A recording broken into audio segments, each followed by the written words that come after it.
Good morning friends.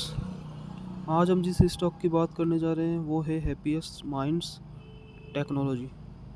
जैसा कि नाम से ही पता चल रहा है, इस स्टॉक का प्रॉफिट कभी भी कम नहीं जाएगा, क्योंकि ये कंपनी हैप्पीएस्ट है। और जैसा कि आप जानते हैं, ये कंपनी एआई में ट्रेड करती है, आर्टिफिशियल इंटेलिजेंस। और आर्टिफिशियल इंटेलिजेंस ही अपना जो आज का जनरेशन का है, जो फ्यूचर है। और इस कंपनी में मुझे नहीं लगता कि आगे जाके कुछ भी लॉसेस होने के चांस है, क्योंकि एआई अपने आप में ये प्रूव करता है कि आज की जनरेशन इसी पे शिफ्ट हो रही है। आज आप किसी भी चीज़ को यूज़ करते हैं, मोबाइल है, लैपटॉप है, कंप्यूटर है, और अपना जो भी सॉफ्टवेयर्स है वो सारे एआई बेस्ड है।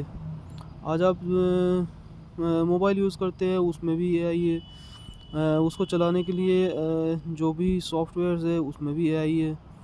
तो मेरे हिसाब से एआई अपना फ्यूचर है, और इस फ्यूचर को हमें आज ही एक्सेप्ट करना चाहिए और इसे अपने हाथ में लेना चाहिए। ये स्टॉक हमें ज़रूर परचेज़ करना चाहिए, क्योंकि इस स्टॉक के जो फंडामेंटल्स है वो बहुत ही मजबूत हैं। कभी भी ये कंपनी लॉस में नहीं रही जब से इसकी लिस्टिंग हुई है, और लिस्टिंग से पहले भी आई थिंक ये प्रॉफिट में ही थी। इसके फाइनेंशियल देखिए कितने बढ़िया फाइनेंशियल नज़र आ रहे हैं। ईयरली 2022 में 181 करोड़ का प्रॉफिट, मार्च 2023 में 231 करोड़ का प्रॉफिट, और मार्च 2023 में देखिए 2024 में देखिए 248 करोड़ का प्रॉफिट है। तो मेरे हिसाब से तो कंपनी बहुत ही बढ़िया कर रही है। और इसका जो बिज़नेस है, इसका बिज़नेस अमेरिका बेस ज़्यादा है, यूएसए बेस। और कंपनी हो सकता है अपना बिज़नेस इंडिया में भी फैलाए, क्योंकि अभी तक इंडिया में ऐसी अपॉर्चुनिटीज़ कंपनी को नहीं मिली, लेकिन अब ये आगे जाके अपना बिज़नेस यहाँ भी फैलाएगी, क्योंकि इंडिया में भी बहुत सारी अपॉर्चुनिटीज़ आ रही है। और अगर इसके शेयर होल्डिंग की बात करूँ मैं, तो देखिए कितना बढ़िया शेयर होल्डिंग पैटर्न है। एफ आई आईज लगातार अपना जो शेयर परसेंटेज है वो इंक्रीज़ कर रहे हैं। करंटली 5.31% का होल्डिंग जून 2024 में मुझे दिख रहा है। और रिटेलर्स इसमें थोड़ा थोड़ा इंक्रीज़ कर रहे हैं, क्योंकि रिटेलर्स को भी लग रहा है कि कहीं ना कहीं ये स्टॉक हमें एक बहुत बड़ा प्रॉफिट देके जाएगा। प्लेज का परसेंटेज भी बड़ा है, लेकिन आपको डरने की ज़रूरत नहीं है। प्रमोटर्स का परसेंटेज डिक्रीज़ हुआ है, बिकॉज प्रमोटर्स ने अभी कुछ आई थिंक 6 to 7% के आसपास होल्डिंग अभी सेल किया था, जिसकी वजह से स्टॉक में एक बहुत ही बड़ा करेक्शन हुआ था, लगभग 10 to 12% का। और उस दौरान मैंने भी एक शेयर्स परचेज़ किए थे, क्योंकि मुझे ध्यान है कि ये शेयर बहुत ही अच्छा है, तो मैं इसमें बिल्कुल भी डर नहीं रहा हूँ, और ये शेयर्स लगातार परचेज़ कर रहा हूँ। और इस शेयर का अगर हम फंडामेंटल देखें तो बहुत ही बढ़िया है।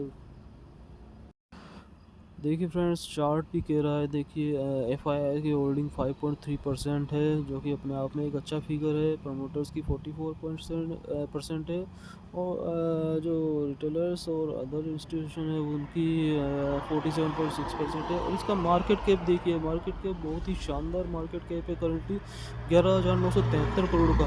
और आगे जाके मुझे लगता है कि मार्केट कैप 1 लाख करोड़ होने में बहुत ही कम टाइम लगेगा, क्योंकि ये स्टॉक बहुत ही परेशान कर रहा है लोगों को। लोग परेशान होकर इससे एग्ज़िट कर देंगे, और जैसे ही एग्ज़िट करेंगे एफआईआई अपनी होल्डिंग बढ़ाएंगे, और जैसे होल्डिंग बढ़ाएंगे ये स्टॉक अपने करंट लेवल से बहुत ही अच्छे लेवल पे आता हुआ दिखेगा।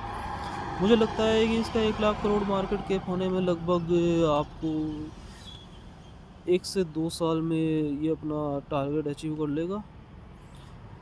और अगर मैं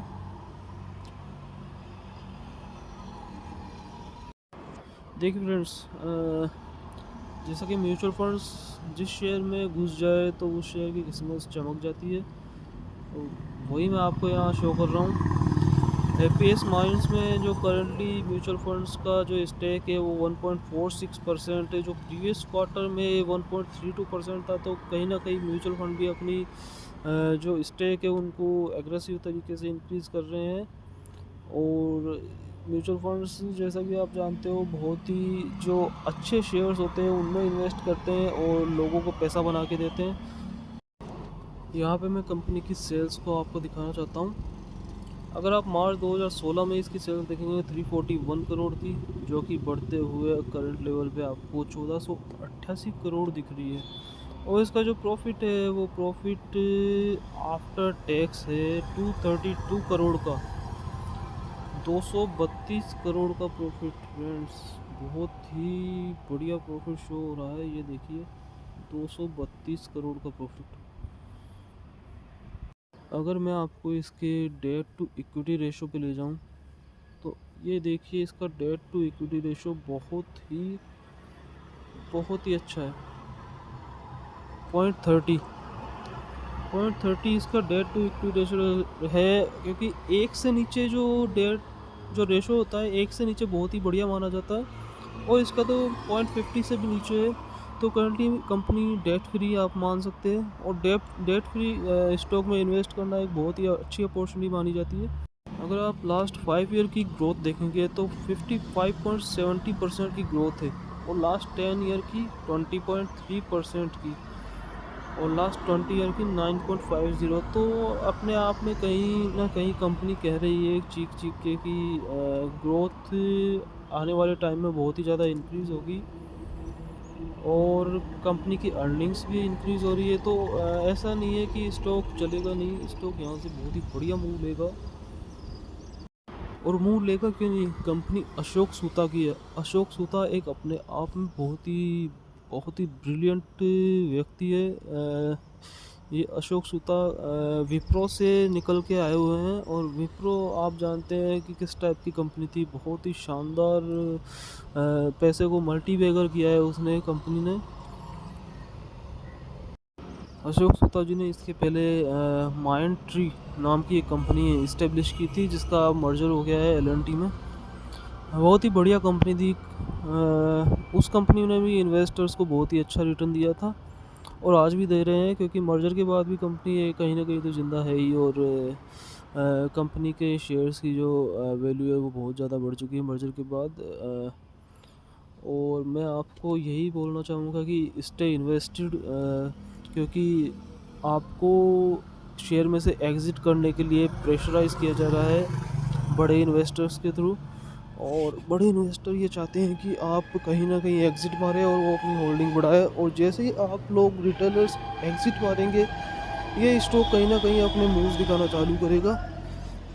और इन फ्यूचर मेरा यही रिकमेंडेशन रहेगा कि आप दो साल के लिए और होल्ड कर लीजिए इस स्टॉक को। ये स्टॉक अपने मूव दिखाएगा और बहुत ही अच्छा रिटर्न आपको बना के देगा।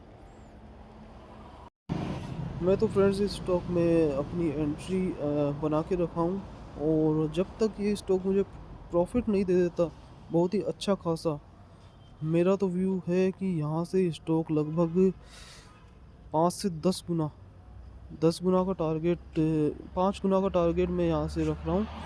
और मैं जब तक ये टारगेट अचीव नहीं होगा मैं यहाँ से अपनी होल्डिंग सेल नहीं करने वाला हूँ। और आपको भी मेरी यही राय है। तो